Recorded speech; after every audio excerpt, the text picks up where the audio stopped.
Bonjour Madouilien, bonjour Madouienne, je suis très heureux de vous retrouver pour vous parler de Society de Brian Yuzna. Alors le gars Brian Yuzna, dans le cinéma d'horreur, il est connu surtout comme producteur et surtout d'un film Reanimator de Stuart Gordon.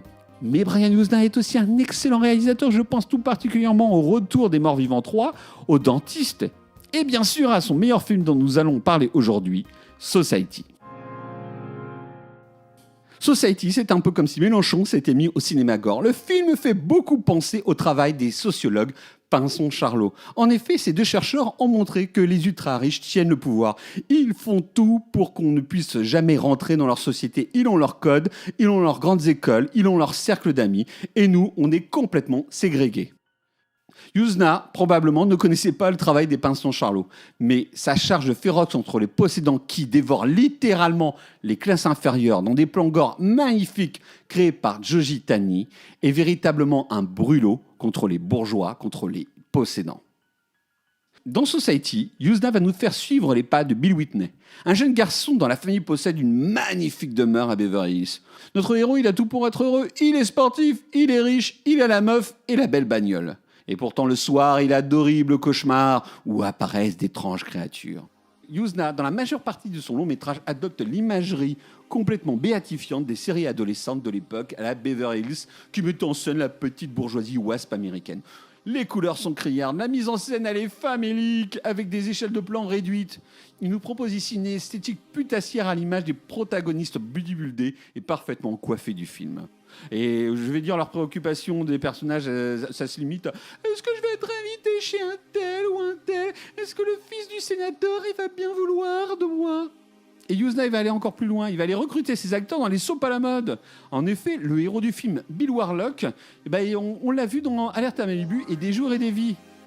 Et il faut dire que tous les acteurs, l'interprétation elle est au diapason des mauvaises séries d'époque avec des jeunes acteurs très limités. Yuzna ne fait rien par hasard. Ici, il adopte l'esthétique télévisuelle des sitcoms wasp pour pousser le spectateur à découvrir ce qui se cache derrière ce monde des apparences. Ainsi, par petites touches, alors qu'on a l'impression de regarder un soap, Yuzna va mettre en cause l'univers bourgeois dans lequel vit notre personnage principal, en nous faisant entendre par exemple un enregistrement audio qui révèle les relations incestueuses au sein de sa famille, ou bien par l'intermédiaire d'une douche que le réalisateur désexualise en montrant le corps de la sœur du héros totalement déformé. Cette scène annonce la dernière partie du film qui ressemble véritablement à un tableau de Dali, c'est surréaliste, où la peinture aurait été remplacée par un amas de chair sanguinolente. Et c'est ainsi que dans le dernier tiers du film, notre héros découvrira qu'il était adopté par sa famille, qui désire le servir comme repas principal pour leur partouze en mode anthropophage. Le réalisateur nous assène alors une imagerie gore qui est restée gravée dans la mémoire de ses spectateurs, avec ses visions des corps enchevêtrés, des dentilles qui pompent littéralement la chair des castes inférieures en évoquant leur promotion à Washington. Yuzna, ici comme un punk, nous jette littéralement à la gueule son discours sur les puissants qui ne baisent qu'entre eux pour garder la pureté de leur race et considèrent le reste de la population comme un bout de viande qu'ils peuvent exploiter pour leurs désirs les plus déviants.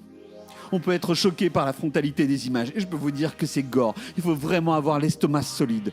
Il est cependant impossible de ne pas donner raison aux cinéastes américains quand on regarde nos classes dirigeantes nous utiliser comme de la chair à canon, que ce soit pendant la Grande Guerre ou même pendant la crise du coronavirus. Society n'est pas un long métrage d'horreur, c'est une œuvre politique puissante. C'est un film politiquement incorrect qui ne vous laissera pas indemne. Sorte de Pasolini du gore, Yuzna a tout simplement signé son chef-d'œuvre. Alors, si vous avez aimé Society, je vous conseille Parents de Bob Balaban ou Balaban. Quand un garçon dans les années 50 se met à suspecter ses parents en se demandant si c'est bien de la viande humaine qu'on lui sert dans l'assiette, le résultat à l'écran est une formidable satire mêlant horreur et comédie. En plus, le film peut compter sur Angelo Badalamenti, le génial compositeur de Twin Peaks, entre autres de David Lynch, qui nous livre ici une envoûtante bande sonore qui participe beaucoup à l'ambiance étrange du long métrage.